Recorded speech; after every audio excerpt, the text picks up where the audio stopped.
In the 2005 season, the Philadelphia Eagles, coached by Andy Reid, Donovan McNabb had a great, solid career, doing all the things that you want a quarterback to do. Reading the great routes, identifying the cornerback and the safety. Terrell Owens was pretty much breaking a lot of records. Until then, they defeated, I forget what team they defeated in the NFC Championship, but they ended up becoming very successful and moving on to the Super Bowl. And in Super Bowl 39 specifically, when they lost to the New England Patriots, it was the statistic of Donovan McNabb throwing 3 touchdowns, 3 interceptions, 75.4% quarterback rating.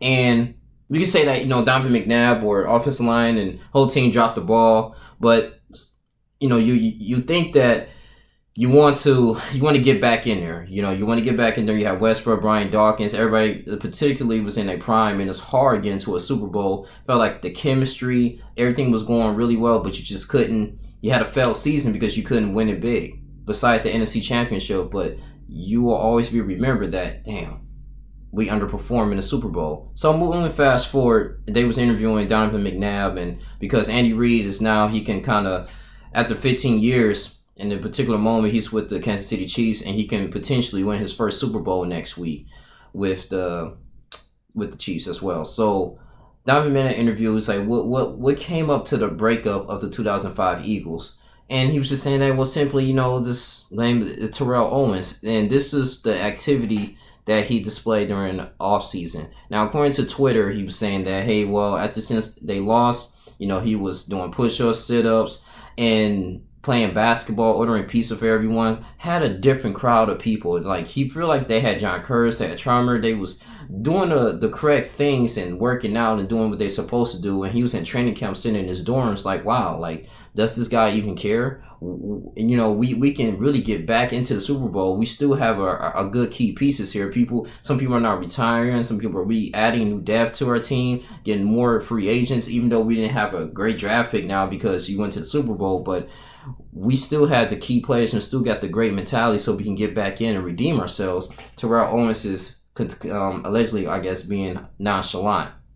So it was been a huge Twitter battle between Terrell Owens simply saying that, well, what are you talking about? Yeah, I'm doing push-ups, ordering pizza. Well, okay, but did you even have the vision? Did you even understand and tell the people that you told the Eagles not to vouch for me, but for Westbrook, I'm sorry, and for them to simply, pay him and not me. Now, when an individual is not being paid for his work, and you have the team, the captain, which is the quarterback for the most part in the offense, sent up here and trying to influence executive decisions on your money, then you're gonna have some turmoil with that. And you talk about the DUIs and stuff that he threw at his party, and you're gonna go ahead and trust that individual. I've been busting my ass throughout that field.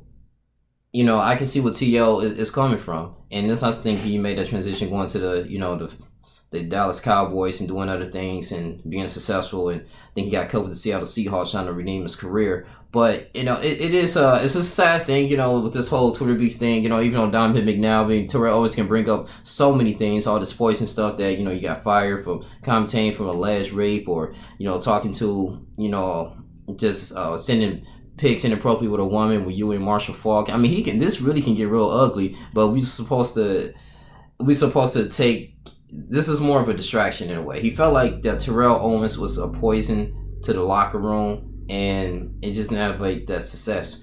And I just think that as a team captain, talk them to the side. You didn't have to really blast all that stuff and bring up what happened in 2005. Yeah, it sucked. You guys never would make it to the Super Bowl, and then you could have played a stellar performance. If you would have executed, you would probably want to be in this situation. But at the same time, man, it's really just taken away from, we supposed to have our main focus with the Chiefs and the 49ers in the Super Bowl. But, after that, Donovan McNabb, just been underperformance. And so I really can't really blame this whole thing with T.O. This just really seems very interesting here. I'm very neutral on this whole situation here because on T.O., he did have staggered numbers, and he's actually easily debatable and getting into the Hall of Fame. But this is what happens when, just when you fail to accomplish a big task, and then, you start pointing fingers at everyone, and then you going in the back corner saying that, someone shouldn't be vouched for and this specific player should be vouched for and have his money. And it's just many things that goes on with that though. But I can't really buy this whole thing that T.O. was a huge distraction in the locker room. I believe he did put in the work and worked hard. Whatever he does in the off season, that's his business. But I'm pretty sure he really turned it up the notch in training camp. But it could be so many things. This is the only type of information, evidence that we have right now based on this Twitter accusations, all this stuff that goes on between him and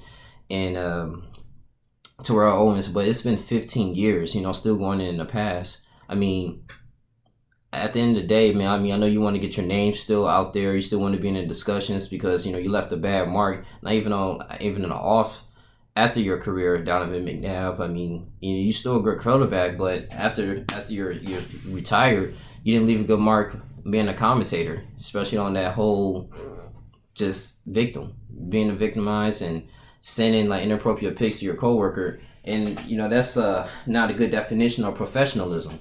So it's all could be many things in this whole motive there, but I'm not buying this whole T.O. thing that he was the main reason to break up the Philadelphia Eagles. I mean, this is you can't blame really one individual player. I mean, yeah, we had like people that have mental illness like the Antonio Browns that may be a little bit more disciplined, but at the end of the day, you have to.